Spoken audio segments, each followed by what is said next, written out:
साथियों को मेरा नमस्कार। मैं हूं मुकेश ठारवाल और मेरे YouTube चैनल पर आपका स्वागत है। जी साथियों, आज आपके लिए महत्वपूर्ण वीडियो लेके आए हैं जिसके लिए हम बात करेंगे स्कूल रेडीनेस कार्यक्रम। जी साथियों, विद्या प्रवेश कार्यक्रम क्या है? स्कूल रेडीनेस कार्यक्रम को ही विद्या प्रवेश कार्यक्रम कहा गया है। इस कार्यक्रम का उद्देश्य क्या है, समयावधि क्या है, सामग्री व टाइम फ्रेम क्या है और यह कौन सी कक्षा के लिए लागू किया गया है, इसका मुख्य उद्देश्य क्या है और साथ ही यहाँ पर इसके अंदर कौन कौन सी सामग्री के माध्यम से आपको इस प्रोग्राम को पूरा करवाना होगा, मासिक आकलन का फॉर्मेट कैसे भरेंगे, तमाम जानकारी इस वीडियो के अंदर हम आपके साथ शेयर करेंगे। वीडियो को अंत तक जरूर देखें और अभी तक चैनल को सब्सक्राइब नहीं किया दोस्तों, चैनल को जरूर सब्सक्राइब कर लें। इसी प्रकार के महत्वपूर्ण कंटेंट हम आपके लिए लाते रहते हैं। सबसे पहले मैं बात करता हूं, राजस्थान स्कूल शिक्षा परिषद के द्वारा 27 जून 2022 को एक आदेश जारी किया गया था। उसका यहां पर हेडिंग देख सकते हैं कि स्कूल रेडीनेस कार्यक्रम विद्या प्रवेश कार्यक्रम का दिशा निर्देश 2022-23 जारी किया गया है। यहाँ पर आप देखें कि स्कूल रेडीनेस विद्या प्रवेश कार्यक्रम भारत सरकार के एक पहल निपुण भारत फाउंडेशन लिटरेसी और न्यूमरेसी FLN, यहाँ पर देखें कि निपुण भारत के अंदर जो FLN है उसके द्वारा राष्ट्रीय मिशन का आवश्यक घटकों में से एक लिया गया है। यह कार्यक्रम कक्षा 1 में नव प्रवेश लेने वाले विद्यार्थियों के पास जिनके पास पूर्व प्राथमिक का अनुभव हो या नहीं हो के विकासात्मक और सीखने की प्रक्रियाओं को प्रेरित करने में सहयोगी रहेगा। यह कार्यक्रम शिक्षकों को विद्यालय शिक्षा में बच्चों को प्रवेश और सुगम, निडर एवं आनंदमय बनाने में मदद करेगा। अर्थात हम जानते हैं कि कक्षा 1 में प्रवेश करने से पूर्व प्राथमिक औपचारिक शैक्षणिक वातावरण से सामंजस्य स्थापित करने हेतु खेल आधारित जो कार्यक्रम है उसे ही रेडीनेस कार्यक्रम को दिया गया है और यह विद्या प्रवेश कार्यक्रम के रूप में मनाया जाएगा। रेडीनेस पैकेज के रूप में कक्षा 1 के शुरुआती 3 माह अर्थात 12 सप्ताह 3 माह या 12 सप्ताह के लिए यह कार्यक्रम लिया गया है। इसमें गतिविधियों एवं खेल के माध्यम से बच्चों को बुनियादी साक्षरता व संख्यात्मक अवधारणा अर्थात जो FLN के प्रशिक्षण आप देख रहे हैं शिक्षकों के साथ में, बुनियादी साक्षरता अर्थात FLN foundational literacy and numeracy के आधार पर बच्चों को सिखाने के कौशल विकसित करेंगे जो प्रारंभिक स्तर पर सीखने के लिए एक ठोस नींव के निर्माण में उपयोगी सिद्ध होंगे। विद्या प्रवेश कार्यक्रम क्या है? रेडीनेस कार्यक्रम को ही विद्या प्रवेश कार्यक्रम कहा गया है। यहाँ पर इसके जो विद्या प्रवेश कार्यक्रम कक्षा 1 में नव प्रवेशित विद्यार्थियों के लिए 3 माह अर्थात 12 सप्ताह का खेल आधारित जो कार्यक्रम की तैयारी की गई है। यह कार्यक्रम NEP 2020 के अंतर्गत निपुण भारत मिशन की ही सिफारिशों के आधार पर विकसित किया गया है। बच्चों के स्कूल शिक्षा के माध्यम से सहज जोड़ने के लिए, पारंगम को सुनिश्चित करने के लिए दृष्टिकोण से औपचारिक शिक्षा में प्रवेश पूर्व बच्चों के लिए मनोरंजन एवं प्रेरक वातावरण को सर्जन करना इस कार्यक्रम का उद्देश्य रखा गया है। आप यहां पर उद्देश्य में देख सकते हैं, नव प्रवेशित विद्यार्थियों को विद्यालय वातावरण से जुड़ाव करवाना, साथ ही शिक्षण सुनिश्चित किसी व्यवधान रहित शिक्षण सुनिश्चित करवाना, खेल के अंदर ही बच्चों को भय मुक्त, आनंददायी और प्रेरक वातावरण तैयार करना, FLN के उद्देश्यों की संप्राप्ति हेतु माध्यम तैयार करना, औपचारिक शिक्षा में गुणवत्ता अभिवृद्धि हेतु आधार तैयार करना, पारिवारिक शिक्षा और औपचारिक शिक्षा में समन्वय स्थापित करना। जब बच्चा अपने पास में आता है तो वह या तो परिवार से आता है या आंगनबाड़ी से आता है, तो वहाँ से स्कूली ढांचे में उसको कैसे तैयार करें, इसके लिए 12 सप्ताह तक बच्चे के साथ खेल के अंदर शिक्षा से जोड़ने का यह कार्यक्रम लिया गया है। इस कार्यक्रम का यदि हम शिक्षा शास्त्र पेडागोजी समझें तो आप देख सकते हैं यहाँ पर कार्यक्रम की जो समयावधि है वो आपको कक्षा 1 में नव प्रवेशित बच्चे इसके लक्षित समूह हैं। इसके अंदर होगा क्या उसके बारे में बात करें तो play based 3 month readiness program for grade first children. Grade first का मतलब है कक्षा 1 के बच्चे। इसकी अवधि ली गई है 3 माह या 12 सप्ताह और इसके अंदर क्या होगा, प्रत्येक सप्ताह में 5 दिवस प्रतिदिन 4 घंटे इसमें शिक्षण कार्य होगा, बच्चों के साथ गतिविधि होगी, ABL आधारित, FLN आधारित और खेल के अंदर इसको बताया जाएगा और शनिवार को पुनरावर्ती दिवस के रूप में मनाया जाएगा। तो इसको फिर 5+1 के रूप में ही स्टडी करवाई जाएगी। तो यहाँ पर इस कार्यक्रम की जो संक्षिप्त जानकारी है वो हमने बात की है। अब हम बात करते हैं कि इसका पैकेज सामग्री क्या क्या है। यहाँ पर रेडीनेस कार्यक्रम के लिए 2 सामग्री होंगी। पहली सामग्री के लिए शिक्षक मार्गदर्शिका होगी, जो प्रत्येक स्कूल के अंदर कक्षा 1 को पढ़ाने वाले शिक्षकों को उपलब्ध करवा दी गई है, विभाग के द्वारा पहुँचा दी गई है। यदि आपके नहीं मिली है तो मिल जाएगी। इसके साथ ही कक्षा 1 के लिए रेडीनेस कार्यक्रम की एक अलग से बुक दी गई है, जो आपकी प्रथम पहल जो कार्य पुस्तिकाएं ब्रिज कोर्स के हैं उसके अलावा कार्य पुस्तिका कक्षा 1 के लिए स्कूल रेडीनेस कार्यक्रम के अंतर्गत की इस जो बुक दी गई है ये बच्चों के लिए अलग से बुक दी गई है। तो स्कूल रेडीनेस कार्यक्रम विद्या प्रवेश कार्यक्रम के लिए सामग्री के रूप में 2 प्रकार की मार्गदर्शिकाएं गाइडलाइन हो, एक शिक्षक के लिए और एक बच्चों के लिए, ये स्कूलों के अंदर पहुंचा दी गई हैं।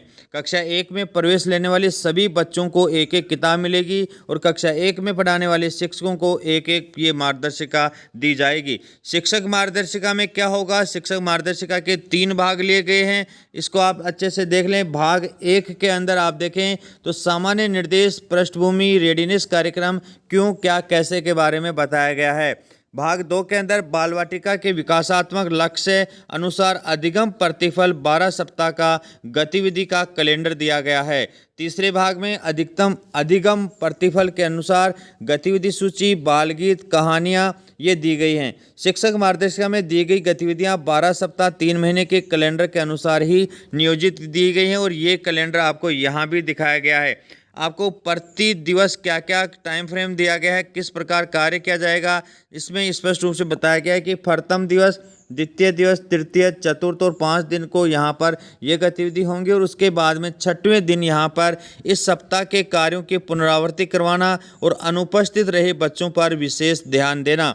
तो ये आपके पृष्ठ संख्या सहित गतिविधियाँ भी दी गई हैं। शुरू के आपके जो 30 मिनट है प्रार्थना के, उसके बाद में भाषा मैं और मेरा परिवार 30 मिनट के लिए, संज्ञानात्मक वैज्ञानिक सोच 30 मिनट के लिए, सृजनात्मक गतिविधि कार्य पुस्तिका के ऊपर कार्य 30 मिनट, स्वतंत्र खेल 30 मिनट, बाहरी जो खेल हैं वो 30 मिनट और फिर लास्ट के 30 मिनट के अंदर पूरे दिन का दोहरान, गाना, राइम कराया जा सकता है। तो कक्षा 1 के लिए प्रारंभ के जो 12 सप्ताह हैं उसमें डे वाइज कार्यक्रम 1 सप्ताह का ये रहेगा और ये सप्ताह 12 सप्ताह के अलग अलग जो आपका इसमें आपकी जो मार्गदर्शिका दी गई है शिक्षक की, उसमें ये दिया गया है।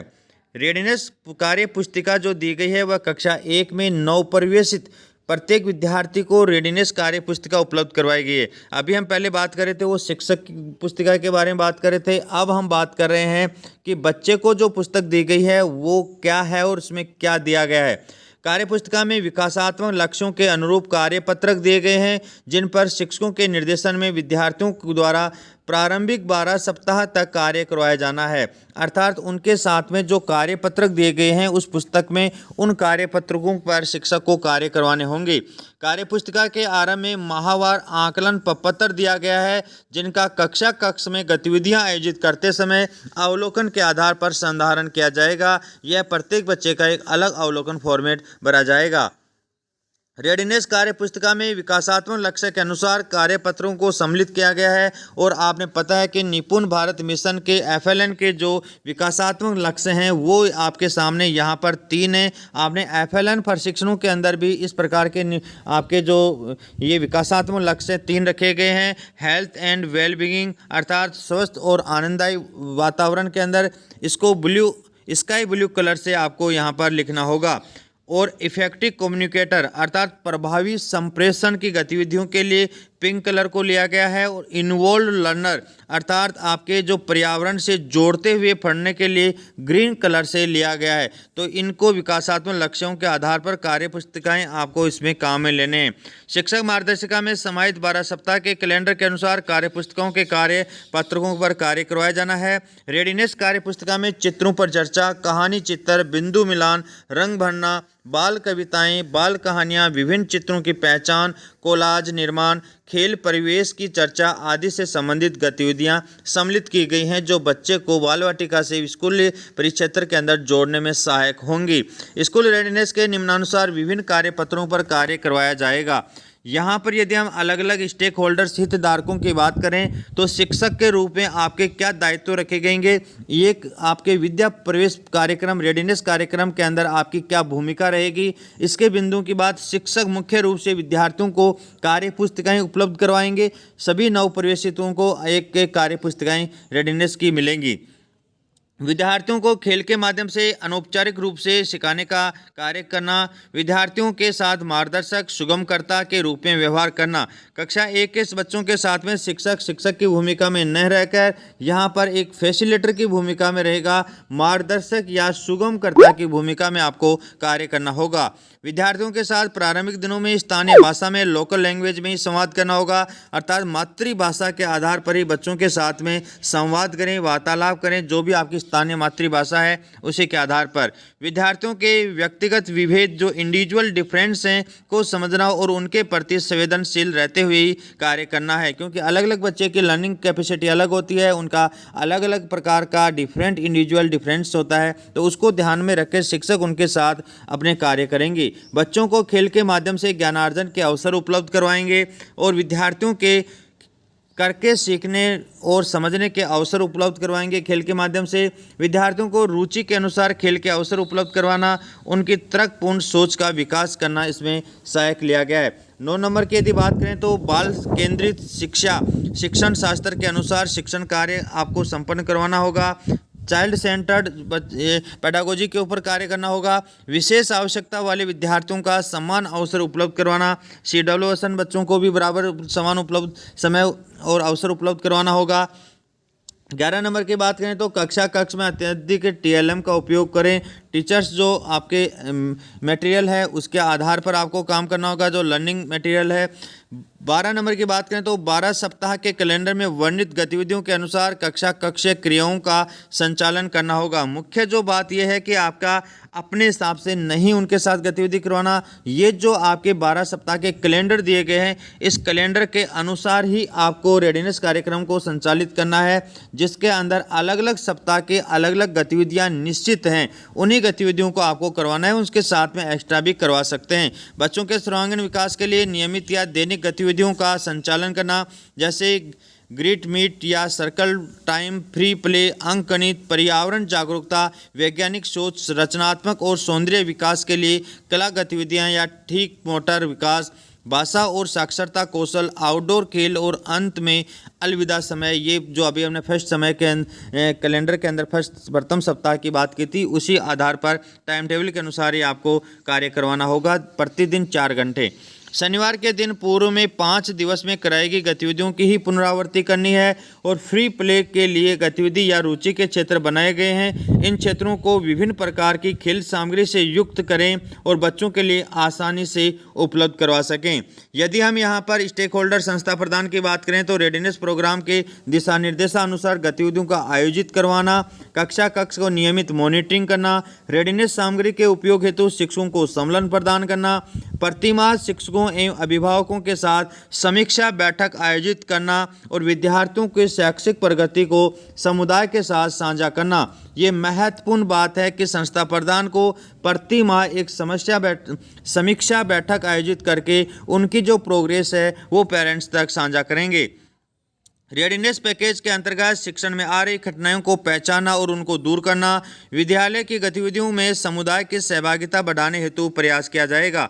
अभिभावकों से अपेक्षा की गई है कि वे विद्यालय में नियमित गतिविधियों और सहभागिता के लिए प्रेरित करें विद्यार्थियों को और शिक्षकों के साथ नियमित संवाद बनाए रखें, विभिन्न प्रकार की स्थानीय सामग्री की उपलब्धता में सहयोग प्रदान करें और विद्यार्थियों की दैनिक दिनचर्या में शामिल होकर शैक्षिक गतिविधियों में सहभागिता के लिए प्रेरित करें। विद्यार्थियों में आत्मविश्वास में वृद्धि हेतु उनको उत्साहवर्धन करें, अर्थात यदि गतिविधियों में भाग नहीं ले रहे हैं तो गतिविधियों में भाग लेने के लिए उन्हें प्रेरित करें और यदि वहाँ पर वो अच्छा करते हैं तो उनको मोटिवेशनल भी करें। अभिभावकों का प्रमुख दायित्व है विद्यालय विकास योजना में मदद करना और विद्यार्थियों के विद्यालय के साथ साथ समायोजन में अनुभूत की जा रही कठिनाइयों को साझा करना और समाधान हेतु सहयोग प्रदान करना। मुख्य रूप से खेलकूद सह शैक्षिक आयोजन में सक्रिय भागीदारी करें।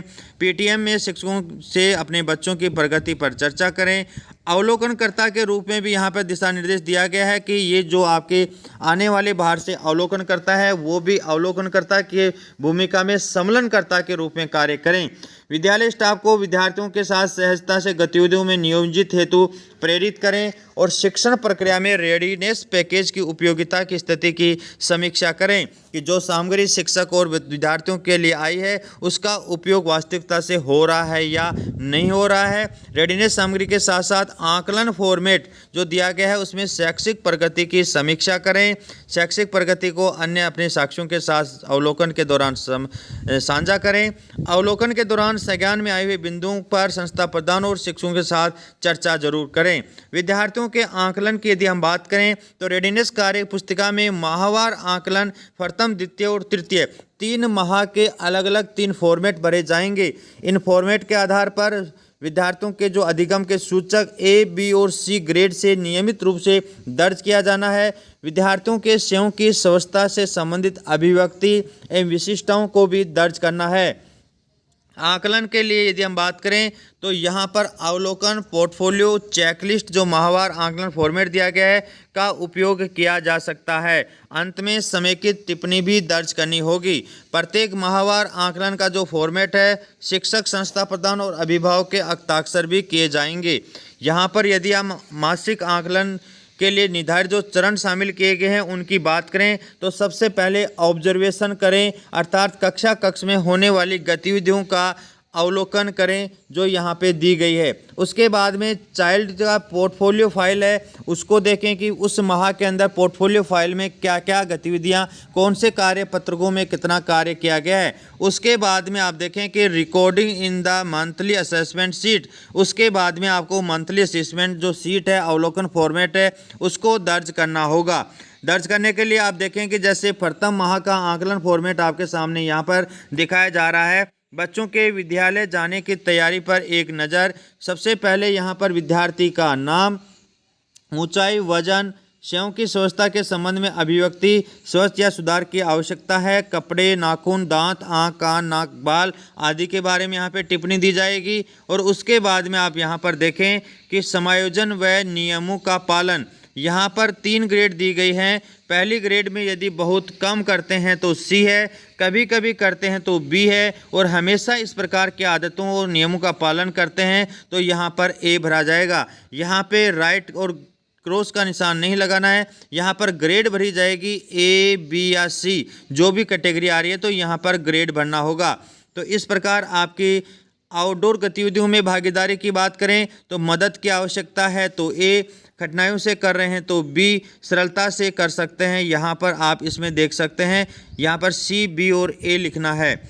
तीसरी बात, रचनात्मक और कलात्मक और उत्कृष्ट विकासात्मक कौशल के लिए कला गतिविधियों की भागीदारी। यदि मदद की आवश्यकता है तो सी आएगा, कठिनाई से कर पा रहे हैं तो बी आएगा और सरलता से कर रहे हैं तो ए आएगा।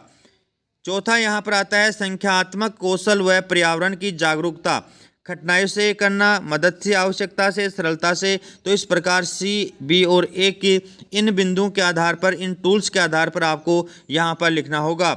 मौखिक अभिव्यक्ति का प्रदर्शन बहुत कम, कभी कभी और हमेशा, तो इन कॉलमों में आपको सी, बी और ए की ग्रेडिंग करके मासिक जो फॉर्मेट है उसको बनना है। बच्चे की विशिष्टता देखें कि किस क्षेत्र में रुचि है, क्षमता का क्या है, बच्चे की प्रतिभा क्या है, समयबद्धता है या नहीं है, नियमित उपस्थिति है या नहीं है। उसको करने के बाद में शिक्षक यहाँ पर एक टिप्पणी दर्ज करेगा।